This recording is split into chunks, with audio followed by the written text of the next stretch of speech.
ಬುದ್ಧ, ಬಸವ, ಅಂಬೇಡ್ಕರ್ ಅವರಿಗೆ ನಮಿಸುತ್ತಾ ನಮ್ಮ ಒಂದೆರಡು ಮಾತುಗಳನ್ನ ಆರಂಭಿಸ್ತಾ ಇದ್ದೀನಿ. ವೇದಿಕೆ ಮೇಲೆ ಆಸನಾಗಿರುವಂತ ಎಲ್ಲ ಗಣ್ಯರು ಸಹ ನಿಮಗೆ ಪರಿಚಯ ಆಗಿದೆ. ಮತ್ತೆ ನಮ್ಮ ಸಾಹೇಬರ ಸಮಯ ನಾನು ವೇಸ್ಟ್ ಮಾಡಕ್ಕೆ ಇಷ್ಟಪಡೋದಿಲ್ಲ. ನೇರವಾಗಿ ವಿಚಾರಕ್ಕೆ ಬರ್ತೀವಿ. ಬಂಧುಗಳೇ, ನಾವು ಈ ಒಂದು ಹಿರಿಯ ವಿದ್ಯಾರ್ಥಿಗಳ ಸಂಘವನ್ನು ಒಂದು ಸೃಷ್ಟಿಯಾಗೋದಕ್ಕೆ ಒಂದು ನಿಜವಾದ ಕಾರಣ ನಾವು ಹೇಳ್ತೀವಿ. ನಾವು ಆಲ್ಮೋಸ್ಟ್ ಎಲ್ಲ ಬೆಂಗಳೂರಲ್ಲಿ ಕೆಲಸ ಮಾಡ್ತಿದ್ದಂತ ಹುಡುಗರು ನಮ್ಮೂರಿಂದ ಅಲ್ಲಿಂದ ಇಲ್ಲಿ ಬಂದಾಗ ಇಲ್ಲಿ ನಮ್ಮೂರಿನ ಶಿಕ್ಷಣ ವ್ಯವಸ್ಥೆ ಬಹಳ ಹದಗೆಟ್ಟೋಗಿತ್ತು. ಅಂದ್ರೆ ಎಲ್ಲ ಖಾಸಗಿ ಶಾಲೆಗೆ ಹೋಗ್ತಾ ಇದ್ರು.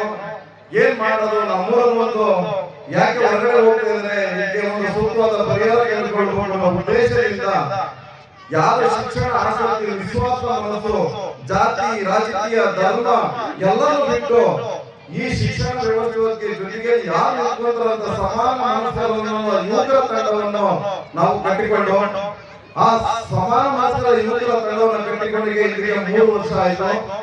ನಾವು ಒಂದು ಆಲೋಚನೆ ಮಾಡಿ ಈ ಒಂದು ಶಿಕ್ಷಣ ವ್ಯವಸ್ಥೆ ಯಾವ ರೀತಿ ರೂಪಿಸಬಹುದು ಅನ್ನೋದ ಆಲೋಚನೆ ಮಾಡಿದ್ವು. ಆಗ ನಾವು ಆಲೋಚನೆ ಮಾಡಿದಾಗ ನಮ್ಮೂರಿಂದ ಖಾಸಗಿ ಶಾಲೆಗೆ ಶಿಕ್ಷಣ ಹೋಗ್ತಾ ಇದ್ದೆ. ಏನಕ್ಕೆ ಖಾಸಗಿ ಶಾಲೆಗೆ ಶಿಕ್ಷಣಕ್ಕೆ ಹೋಗ್ತಾ ಇದ್ರಂತ ಆಲೋಚನೆ ಮಾಡಿದಾಗ ನಮ್ಮೂರಿಂದ ಉತ್ತಮವಾದ ಶಿಕ್ಷಣ ಕಡಿಮೆ ಇತ್ತು. ಆಮೇಲೆ ಇಂಗ್ಲಿಷ್ ಮೀಡಿಯಂ ಬರ್ತಾ ಇತ್ತು. ಮತ್ತೆ LKG UKG ಶಾಲೆ ಇರಲಿಲ್ಲ. ಅದರಿಂದ ಎಲ್ಲ ಮಕ್ಕಳು ಹೊರಗಡೆ ಹೋಗ್ತಾ ಇದ್ರು. ಇವತ್ತಿನ ಪರಿಸ್ಥಿತಿ ಹೇಗಿದೆ ಅಂತಂದ್ರೆ ಇವತ್ತಿನ ನಮ್ಮೂರಿನ ಇಷ್ಟು ಎಲ್ಲಾ ಜನ ನಾವೆಲ್ಲ ಕೂಲಿ ಮಾಡುವಂತ ಜೀವನ ಮಾಡುವಂತ ನಾವು ಪರಿಸ್ಥಿತಿ ಇದ್ದೀವಿ. ಕಾರಣ ನಮ್ಗೆ ಇನ್ನೂ ಸಹ ಒಂದು ಕೆಳಗಡೆ ತುಂಬಿರುವಂತ ವ್ಯವಸ್ಥೆ ನಾವು ಅನುಭವಿಸ್ತಾ ಇದ್ದೀವಿ ನಾವು. ಆದ್ರೆ ನಾವು ಇವತ್ತು ಜಮೀನಿದ್ರು ನಾವು ಬೇರೆ ಬೇರೆ ಹೋಗಿ ಕೂಲಿ ಮಾಡುವಂತ ವ್ಯವಸ್ಥೆ ನಾವು ಇವತ್ತು ಇದೆ. ಈ ಕೂಲಿ ಮಾಡುವಂತ ಹಣ ನಮ್ಮ ಜೋಬಲ್ಲಿ ಉಳ್ಕೊಂತ ಇಲ್ಲ. ಆ ಹಣ ಎಲ್ಲಿ ಹೋಗ್ತಾ ಇದೆ ಅಂದ್ರೆ ಖಾಸಗಿ ಶಾಲೆಗಳು ತಗೊಂಡು ಹೋಗ್ತಾ ಇದ್ದಾರೆ.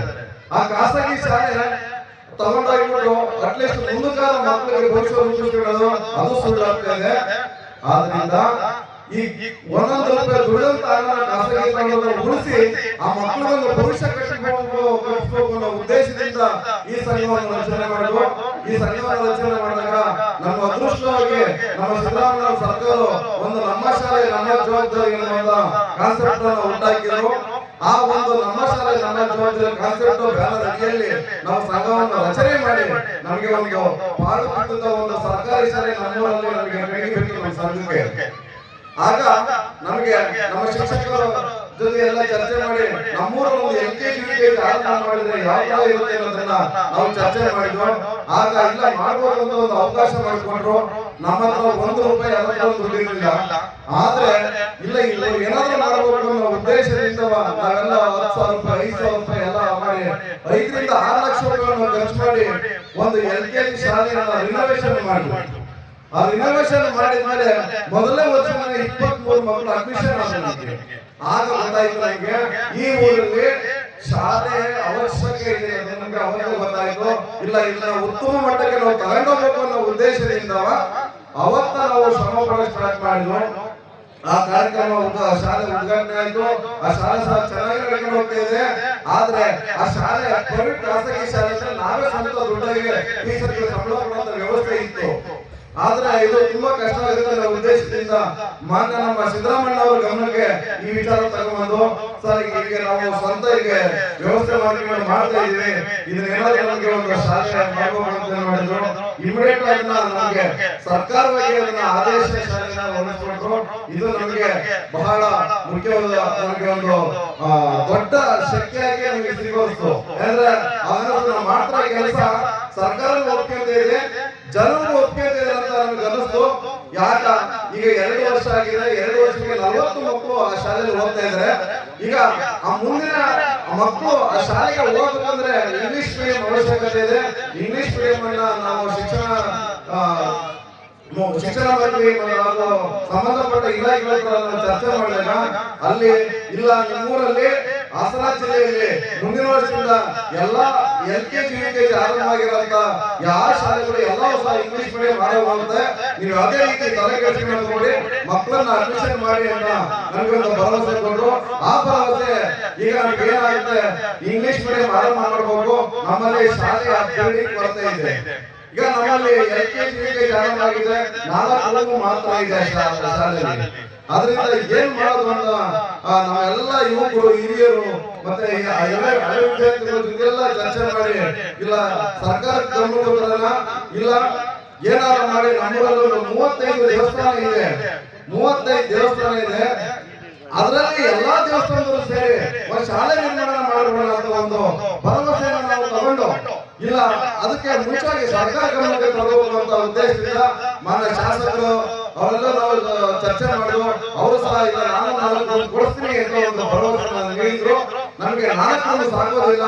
ನಮ್ಮ ಸರ್ಕಾರ ರೂಲ್ಸ್ ಏನಿದೆ ಅಂತಂದ್ರೆ LKG UKG ಇಂದ ಅಪ್ ಟು 10ನೇ ತರಗತಿವರೆಗೂ ಒಂದೇ ಶಾಲೆಯಲ್ಲಿ 10ನೇ ತರಗತಿ ಒಂದೇ ಶಾಲೆಯಲ್ಲಿ ನಡೆದ್ರೆ KPS ಶಾಲೆಗಳನ್ನ ನಾವು ಮಾಡ್ಕೊಡ್ತೀವಿ ಅಂತ ಒಂದು ಭರವಸೆ ಅಂದ್ರೆ ಆ ಒಂದು ಸುತ್ತೋಲೆ ಇದೆ.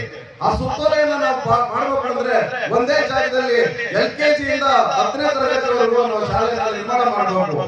ಇದಕ್ಕೆ ಒಂದು ನಾವು ಪುಣ್ಯ ಅಂತ ಅಂತಂದ್ರೆ ನಮ್ಮ ಪೂರ್ವಜರು ಏನು ನಮ್ಮ ರಾಮಚಂದ್ರ ಪುಣ್ಯಮಂಡ ಮತ್ತೆ ಯಾರು ಗೌರ್ಮೆಂಟ್ ಹಲವಾರು ಇದ್ರೆ ಅವರೆಲ್ಲ ಅವತ್ತು ಮಾಡಿ 5 ಎಕರೆಯನ್ನ ನಮ್ಮ ಶಿಕ್ಷಣ ವ್ಯವಸ್ಥೆಯನ್ನು 5 ಎಕರೆ ಮೀಸಲಾಗಿದ್ದಾರೆ. ಯಾವತ್ತು ಇವತ್ತು ಒಂದೇ ಒಂದು ಅಡಿನ ಸಹ ಒಂದೇ ಒಂದು ಕುಂಟಲ್ ಸಹ ಯಾರು ಬಿಟ್ಕೊಳಕ್ ತಯಾರಾಗಿಲ್ಲ. ಅಂತಂದ್ರೆ ಸರ್ಕಾರಿ ಜಾಗ ಸಿಕ್ಕಿರೋದು ನಮಗೆ ಸೌಭಾಗ್ಯ. ಅಂತ ವಿಚಾರದಲ್ಲಿ ಈ ಜಾಗದಲ್ಲಿ ಶಾಲೆ ನಿರ್ಮಾಣ ಮಾಡಬೇಕು ಅಂತ ಒಂದು ಪಣವನ್ನು ಕೊಟ್ಟು ನಾವು ಅಪ್ ಟು ಒಂದು ಗ್ರಾಮ ಪಂಚಾಯತ್ ಸದಸ್ಯರಿಂದ ಹಿಡಿದು ಒಬ್ಬ ರಾಜ್ಯದ ಮುಖ್ಯಮಂತ್ರಿಗಳು ಸಹ ಈ ಒಂದು ವಿಚಾರವನ್ನು ಗಮನಕ್ಕೆ ಸೆಳೆದಿದ್ದೇವೆ. ಆದ್ರೆ ನಮ್ಗೆ ಎಲ್ಲಾ ಕಡೆ ಸಹಕಾರ ಸಿಗ್ತಾ ಇದೆ. ಆದ್ರೆ ನಮ್ಗೆ ಇನ್ನೂ ಫಾಸ್ಟ್ ಆಗಿ ಆಗುವ ಉದ್ದೇಶದಿಂದ ನಾವು ಒಂದು ಈ ಕಾರ್ಯಕ್ರಮನ ಒಂದು ಆಯೋಜನೆ ಮಾಡಿ ಪ್ರತಿಯೊಬ್ಬರಿಗೂ ವಿಚಾರವನ್ನು ಮೂಡಿಸಿ ಮುಂದಿನ ವರ್ಷದೊಳಗೆ ನಮ್ಮ ಒಂದು ಈ ಜಾಗದಲ್ಲಿ ಅಪ್ ಟು LKG ಇಂದ 10ನೇ ತರಗತಿ ಒಂದು ಶಾಲೆ ನಿರ್ಮಾಣ ಮಾಡಬೇಕು ಅನ್ನೋ ಉದ್ದೇಶದಿಂದ ಈ ಒಂದು ಕಾರ್ಯಕ್ರಮವನ್ನು ಆರಂಭವಾಗಿದ್ದೇವೆ. ನಿಜವೂ ಬೇಜಾರು ಮಾಡ್ಕೊಂಡ್ಬೇಡಿ, ಜನಸಂಖ್ಯೆ ಕಡಿಮೆ ಇದೆ, ಸ್ವಲ್ಪ ಗೊಂದಲದ ವಾತಾವರಣ ಇತ್ತು. ಆದ್ರೆ ಇನ್ನೂ ನಮ್ಮಲ್ಲಿ ಯಾಕೆ ಬಳಸ್ತಾನೆ ಇದೆ, ನಾವು ಹೊರಗಡೆ ಕೂಲಿ ಮಾಡಂತ ಇದ್ರೆ ನಾವು ಕೂಲಿ ಮುಗಿಸೋ ಸಂಜೆ 6 ಗಂಟೆಗೆ ಮಾಡುವಂತ ವ್ಯವಸ್ಥೆ ಇದೆ. ಆದ್ರೆ ಈ ಬಡಸ್ತನ ನಿವಾರಣೆ ಆಗಬೇಕಂದ್ರೆ ನಮ್ಗೆ ಶಿಕ್ಷಣವನ್ನು ಸಿಗಲೇಬೇಕು.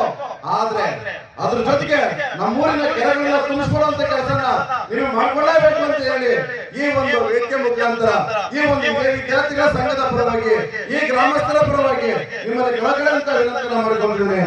ಎಲ್ಲರಿಗೂ ಈ ಒಂದು ಮಾತನಾಡಲು ಅವಕಾಶ ಮಾಡಿಕೊಟ್ಟ ನಿಮ್ಮೆಲ್ಲರಿಗೂ ಧನ್ಯವಾದಗಳು.